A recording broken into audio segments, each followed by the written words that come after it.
네, 오늘 말씀의 제목은 구원의 역사를 이루어 가시는 하나님입니다. 구원의 역사를 이루어 가시는 하나님입니다.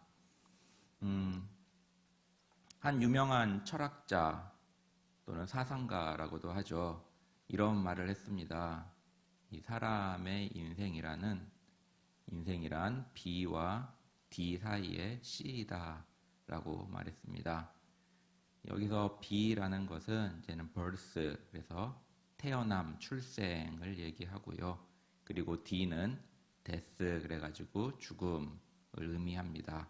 그래서 B와 D 사이의 C라고 하면서 이 C는 이제는 choice, 선택이라고 했던 것이죠. 그래서 우리 인생이라는 것은 이 태어남과 죽음 사이에 이 선택의 삶을 살아가는 것이 우리 인생이다라고 이렇게 말했다라는 것입니다.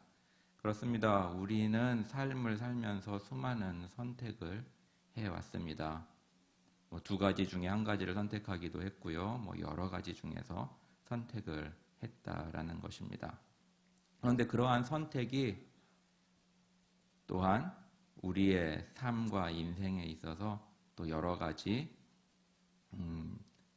상황들을 만들어내고 그 다음에 우리를 인도했다라는 것이죠.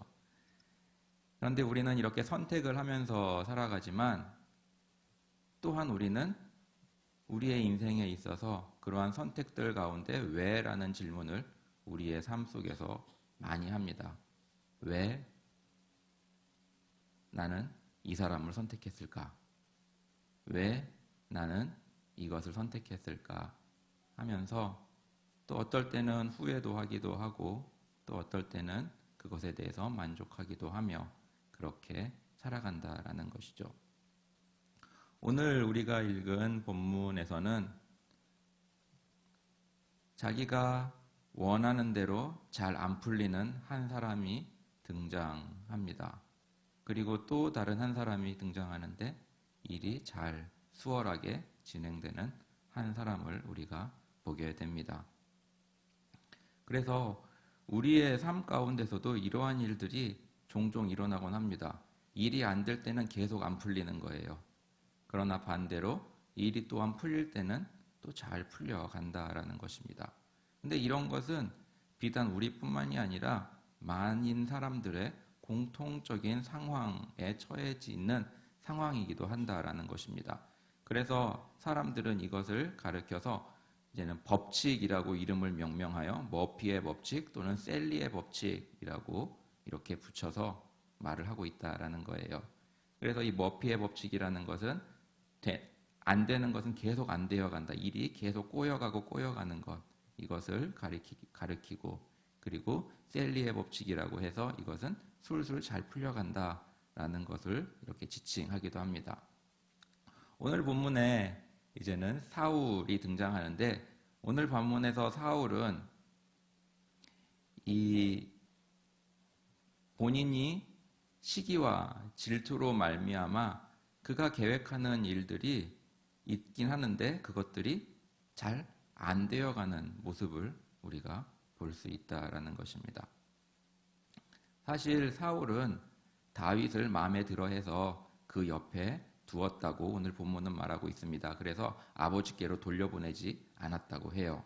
그러면서 자기 곁에서 이렇게 장수의 역할도 하며 또 자신을 위해 또 하프, 수금을 타는 그러한 연주자로서 두었습니다. 이것은 사울의 선택이었죠. 그런데 그 선택에 있어서 사울을 또한 이렇게 괴롭히는 것이 있었으니 다윗이 너무나 그 일을 잘 수행함에 따라서 많은 사람들의 관심과 사랑이 다윗에게로 돌아갔다라는 것입니다. 그리하여 오늘 본문을 보면은 사랑하였다 그리고 지혜롭게 행하였다 이러한 말들이 자주 다윗에게 관련되어 등장하고 있어요. 그래서 사람들이 다윗을 사랑했다 그리고 다윗이 지혜롭게 행했다라는 것입니다. 그런데 그 뒤에 붙는 부연 설명을 보면은 여호와께서 함께 하심으로라는 말이 이렇게 나온다라는 것입니다. 그런데 반면 사울은 하나님께서 떠나갔고 또는 버렸다라는 것을 우리가 보았습니다. 그랬을 때 사울이 하는 모든 이러한 일들, 특별히 악한 계획들은 모두 다 수포로 돌아가는 것을 우리가 보게 된다라는 것이죠. 그렇게 사울은 다윗을 사랑하고 좋아해서 자신의 신복으로 삼았지만 사람들이 그를 칭찬하고 사랑하는 것에 있어서 질투를 느끼게 됩니다. 그런데 그것을 극도로 만든 것이 뭐냐면은 다윗이 블레셋 사람들과의 전투를 하고 돌아왔을 때 여인들이 나와서 이제는 축하하는 그러한 모습에서 그들이 부른 노래의 후렴 구절이었다라는 것입니다. 그 반복되는 후렴 구절이 뭐였냐면은 사울은 수천 명의 적군을 무찔렀지만 다윗은 수만의 적군을 무찔렀다 라면서 이것을 대조하면서 이렇게 불렀다라는 것입니다. 근데 어떻게 보면은 그것은 그냥 사울과 다윗이 수많은 적군들을 무찔렀다라는 그냥 하나의 관용구였을 수도 있었지만 사울의 귀에는 그것이 자신과 다윗을 대비하여 자신은 초라하고 그리고 다윗은 아주 우월한 그러한 사람으로 그렇게 부르고 있다는 것에 대해서 심히 불쾌했다라고 오늘 본문은 말하고 있습니다. 그래서 이 구절이 사울을 심히 분내게 했다라고 오늘 본문은 말하고 있어요. 사실 이것은 사울의 입장에서는 사울이 그 마음을 이렇게 달리 이렇게 했더라면은 그냥 웃어 넘길 수도 있는 그러한 말이었을 수도 있었습니다. 그래, 내가 데리고 있는 다윗이 그렇게 훌륭한 일을 하고 있구나. 그래서 이 사람을 통해서 나의 왕국이 더 강해질 수 있고 그리고 또 우리가 점점 더 우리의 영토를 넓혀갈 수 있겠구나 라면서 자신에게 있어서 좋은 방향으로 생각할 수도 있었을 것입니다. 그런데 사울은 그렇게 하지 못하고 오히려 사소한 것 그리고 그러한 세세한 것에 흠집을 잡았다고 해야 될까요? 그렇게 했다라는 것이죠. 근데 우리 인생에 있어서도 이러한 일들이 있다라는 것입니다. 그러니까 삶에 있어서 상황에 있어서 삶의 어두운 면을 주로 보면서 그것에 대해서 낙심하고 질투하게 된다라는 것이죠. 예를 들어서 한 친구가 여행 사진을 올렸어요. 그러면은 여행 사진을 보고 밝은 면을 본다면은 이렇게 아름다운 경치를 나와 공유하기 위해서 이렇게 올렸구나 라고 생각하면 좋을 것입니다. 그러나 반대로 어두운 면을 집중하게 되면은 이거 뭐야? 나보고 어쩌라고 자랑하는 거야 뭐야? 이렇게 우리가 생각하게 된다면은 그것은 질투와 또한 시기로 바뀌게 된다라는 것이죠. 또 어떤 친구가 이제는 자기를 칭찬하면은 또 밝은 면을 보았을 때는 내가 이런 좋은 면이 있어서 나를 칭찬해 주는구나 라고 그렇게 받아들일 수 있는데 어두운 면 쪽으로 보게 된다면은 왜 나를 칭찬해 주지? 나보고 뭐 사달라는 얘기인가? 이렇게 또 어두운 면을 보게 되는 것이고 그리고 또 우리 출가시킨 자녀들을 둔 부모님들은 또 자신의 딸과 자신의 아들은 너무 사랑스럽고 너무 좋은데 이 집에 들어온 며느리나 사위는 마음에 안 드는 거예요. 그러면서 어두운 면만 보게 된다라는 것입니다. 근데 이렇게 어두운 면이나 이런 것을 집중하게 되면은 시기와 질투 그리고 본인의 마음에 있어서도 전혀 유익이 안 된다라는 것입니다. 오늘 본문의 사울은 이러한 어두운 면을 집중한 나머지 시기와 질투로 인해서 다윗을 급기야는 제거하려고까지 했다라는 것입니다. 그리하여 다윗이 자기 앞에서 이렇게 음악을 연주할 때 그 손에 들린 창으로 혼잣말로 해서 이걸로 다윗을 벽에 박아야겠다라고 하면서 던졌다라는 것입니다. 그런데 놀랍게도 사울의 그러한 계획은 수포로 돌아갔어요. 다윗은 그것을 피했습니다. 오늘 본문에 보면 2번 피했다고 하고 있어요. 이 말은 뭐냐면 사울이 실수로 던진 것도 아니고 확실히 다윗을 제거하기 위해서 그 일을 한 것이고 그리고 다윗은 그것을 피했다라는 것을 말하고 있습니다. 이처럼 사람이 계획할지라도 그 길을 인도하시는 분은 하나님이라는 잠언의 말씀은 예나 지금이나 똑같다라는 것입니다. 사람이 악한 계획을 가지고 그것을 실행한다 할지라도 그것을 수포로 돌아가게 하고 그것이 이루어지지 않게 하는 것은 하나님의 일이다라는 것입니다. 그리고 또한 다윗 역시도 마찬가지였습니다. 다윗은 하나님의 사랑을 받는 자였습니다. 하나님께서 그와 함께 하시는 자였습니다. 그랬을 때 아무리 악한 사람이 그를 해하려 한다 할지라도 하나님의 보호하심으로 말미암아 다윗은 그 모든 어려움과 또한 죽음의 순간을 모면할 수 있었다라는 것이죠. 이것이 하나님이 함께 하시는 사람의 모습이다라는 것입니다. 그래서 우리는 말합니다. 사명이 끝나기 전까지는 죽지 않는다라는 말을 우린 한다라는 것이죠. 이 말은 무엇이냐면은 이 세상에 있어서 우리 인생에 있어서 심지어 우리 생명에 있어서도 우연은 없다라는 것입니다. 우리의 생명이 하나님의 손안에 있을진데 우리의 생명이 끝나는 것도 하나님께서 그것을 허락하셔야만이 우리의 생명이 끝난다라는 것을 우리는 알게 된다라는 것이죠. 그래서 여기에 계신 우리 성도님들은 내가 왜 안 죽지? 나이가 많은데 왜 안 죽지? 이럴 필요도 없습니다. 왜냐하면 하나님께서 아직 사명이 있어서 이렇게 계속 생명을 주시는 것이니까요. 그리고 또 죽음에 대해서 불안해할 필요도 없습니다. 왜냐하면은 하나님께서 언젠고 그 사명이 끝난다면은 하나님께서 우리의 생명을 거두어 가실 날이 분명히 있기 때문이라는 것이죠. 오늘 이 본문에서 또 한 명의 등장하는 인물이 있으니 바로 요나단이라는 인물입니다. 이 요나단이라는 인물은 많은 사람에게 사랑을 받고 있는 인물 중에 하나입니다. 그래서 이 미국의 정말로 존경받고 유명한 목회자이자 신학자인 사람의 이름이 있는데 그분의 이름이 조나단 에드워즈라는 분이에요. 여기서 이 조나단이 바로 이 요나단입니다.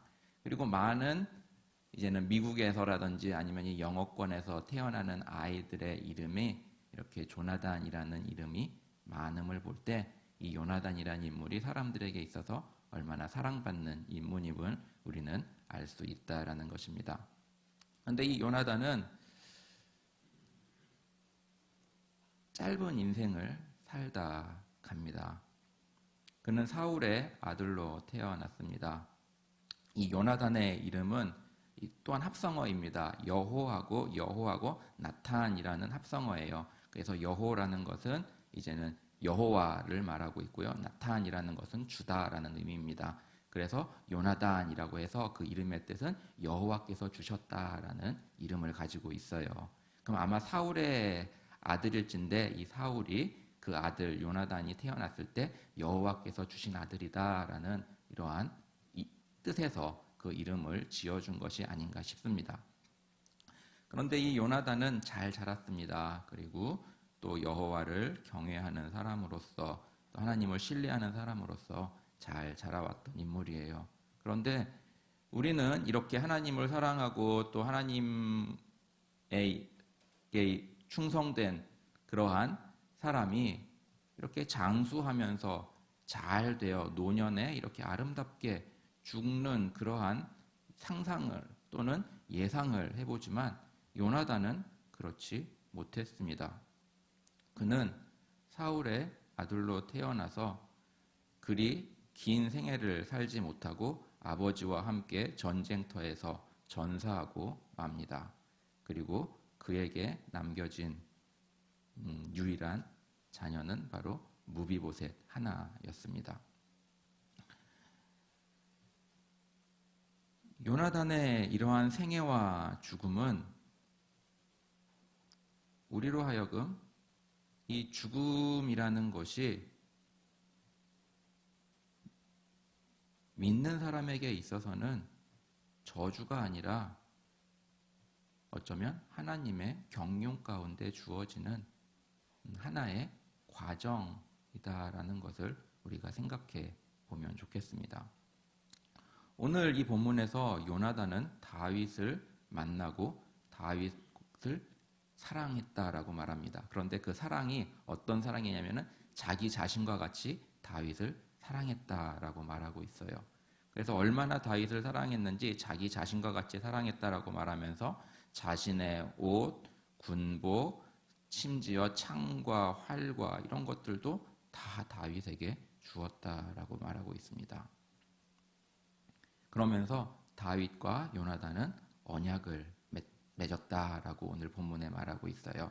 이 언약이라는 것은 그냥 일종의 약속이지요. 그런데 그 약속이 무엇인지는 나오지 않았습니다. 그러나 다윗과 요나단이 그의 진정한 언약, 약속을 했다라는 것입니다. 다윗은 그 요나단이 자신을 사랑한 거에 있어서 나중에 요나단이 그 전투에서 전사하고 나서 그 시신을 수습하면서 조가를 불렀는데 그 조가에서 요나단의 그 사랑에 대해서 이렇게 표현하고 있어요. 여인의 사랑보다 더한 사랑을 요나단이 나에게 해주었다라고 말이죠. 이처럼 이러한 사랑으로 다윗을 그렇게 위해주고 그리고 다윗과 함께 언약을 맺었던 요나단입니다. 그리고 나서 요나단은 그 후에 그냥 몇 가지의 그러한 상황과 환경 뭐 이렇게 이제는 전 싸움 이런 것들을 하고 그 다음에는 이제 죽는 것으로 이제는 그 일생이 끝이 난다라는 것입니다. 그런데 이 요나단은 그렇게 그의 삶에 있어서 가장 잘 알려진 것이 다윗을 사랑하고 다윗과 언약하였다라는 것이고 그리고 이제는 세상을 떠나게 되는 것인데 그것이 후에 어떻게 이제는 전개가 되느냐를 볼 때 우리는 하나님의 이 구원 역사가 이렇게 이끌어지는구나라는 것을 보게 된다라는 것입니다. 누구를 통해서라면 바로 그 아들 무비보셋을 통해서입니다.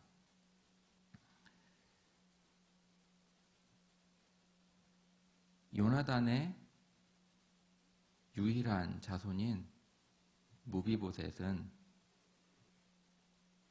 다윗과 요나단의 그 언약으로 말미암아 죽음을 모면하고 살게 됩니다.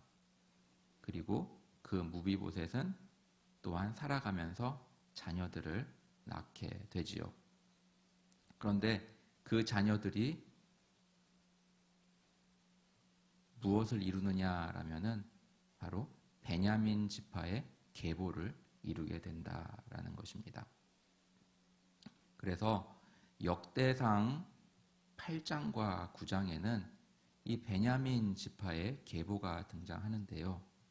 이 역대상이라는 이 성경은 바로 이스라엘, 이 남유다가 이제는 여호와께 범죄함으로 말미암아 이제 바벨론에게 이렇게 멸망하고 나서 포로 생활을 거치고 나서 오랜 기간 그 다음에 이제는 그 포로에서 이렇게 다시 예루살렘으로 돌아온 그 이후에 기록된 바로 이 성경이 바로 역대기서입니다.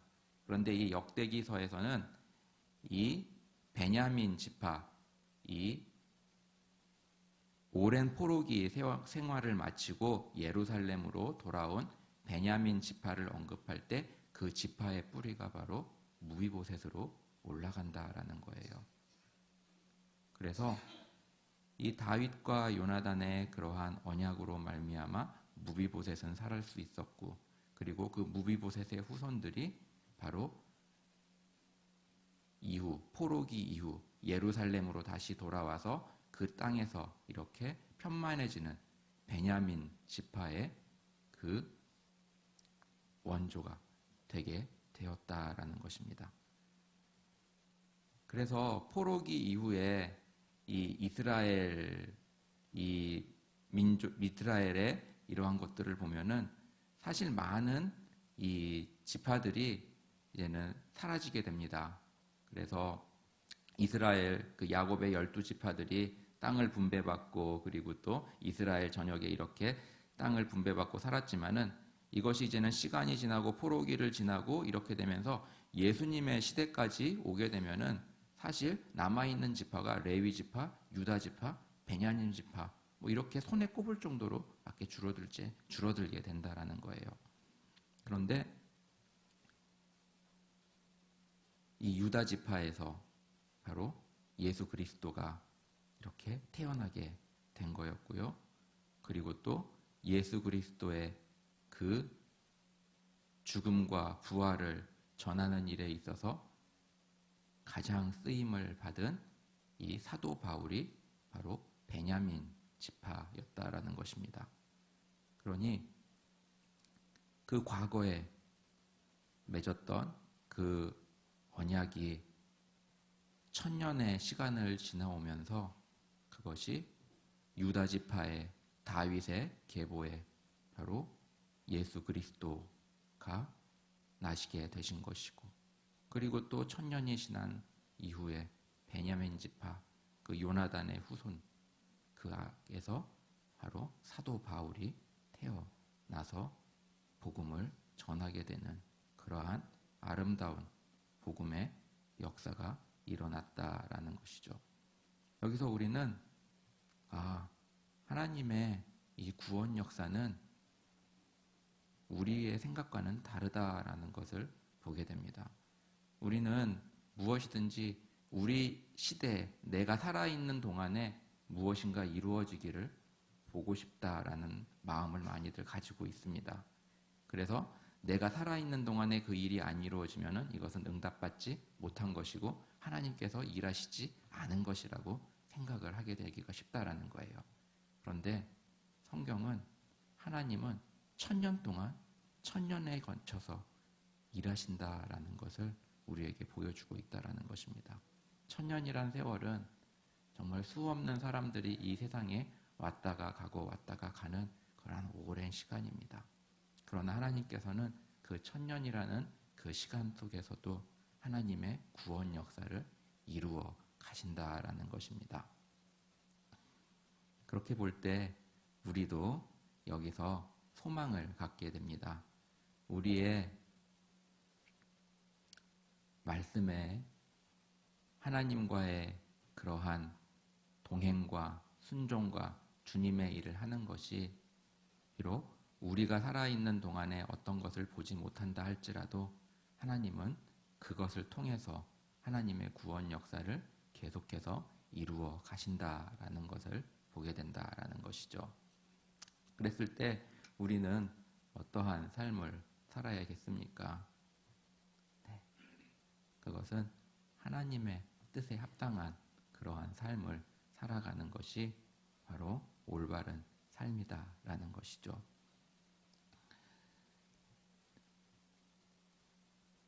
지난번에도 제가 언급한 적이 있었지만 우리의 삶에 있어서 우리의 삶을 아름답게 하는 것이 있습니다. 바로 연약함은 도와주고, 부족함은 채워주고, 허물은 덮어주고, 좋은 것은 말해주고, 뛰어난 것은 인정해주라. 이러한 작은 것들이 우리의 삶을 아름답게 하는 것이죠. 그러한 삶이 어쩌면은 우리의 삶에 있어서 작은 것이라 할지라도 그것은 큰 또한 결과를 만들어내기도 한다라는 것입니다. 우리의 삶에 있어서 우리가 인내하는 것, 그리고 우리가 참는 것, 이러한 것들은 어쩌면 힘들 수도 있습니다. 그런데 더 사랑하는 사람이 인내한다고 하고요. 더 사랑하는 사람이 참는다고 하고요. 더 사랑하는 사람이 또한 헌신한다라고 합니다. 그렇습니다. 자기에게 있어서는 그것이 힘든 일이고 또 어려운 일이고 그것이 정말 자신이 정말 낮아지는 그러한 모습으로 온다 할지라도 그것이 바로 사랑하는 하나님이 원하시는 그러한 삶임을 우리가 기억하면 좋겠습니다. 그리고 우리의 삶에 있어서 우리는 또한 기도하는 그러한 삶을 살아가면 좋겠어요. 사울은 그 뜻이 간구하다, 구하다입니다. 그런데 사울은 그 좋은 이름을 가졌지만은 하나님께 간구하는 삶을 살기보다는 자신의 유익을 위해서, 자신의 높아짐을 위해서 살았던 인물 같아요. 만일 그가 사무엘의 그러한 책망, 그리고 그 자신이 그렇게 악한 계획들이 다 하나같이 수포로 돌아가는 것을 보고 깨달았다면 다시금 하나님께 돌아와서 하나님께 간구하고 구했었다면은 그의 삶이 어떻게 되었을까라는 생각을 해보게 됩니다. 그런데 그는 그렇게 간구하다, 구하다는 이름을 가지고 있었음에도 불구하고 하나님께 구하는 삶을 제대로 살지 못했다는 것이에요. 우리의 삶에서도 그렇습니다. 하나님께서는 우리에게 간구하라고 하셨고 구하라고 말씀하셨습니다. 그렇게 우리가 기도로서 하나님께 나아가는 것, 그것이 복된 일이다라는 것입니다. 그래서 사무엘 체드렉이라는 분은 이렇게 말했어요. 사탄은 우리의 기도 없는 행함을 비웃고 기도 없는 지혜를 경멸한다. 그러나 우리가 기도할 때 사탄은 두려워 떤다 라고 말하고 있습니다. 그렇습니다. 우리가 기도할 때 하나님께서는 우리와 함께 하시고 그리고 또 우리를 인도해 가신다라는 것입니다. 오늘 본문에 보면은 이 두려움이란 단어도 많이 등장합니다. 그런데 이 두려움은 누구에게 계속 더해졌냐면 사울에게 이렇게 설명으로 붙여졌어요. 사울이 다윗을 두려워하였다라고 계속 말하고 있습니다.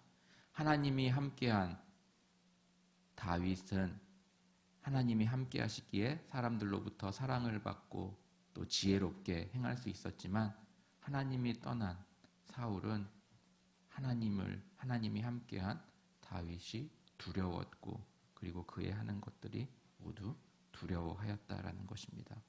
이것이 하나님의 없는 사람들의 모습일 수 있다라는 것입니다. 하나님이 없는 사람들은 두려워합니다.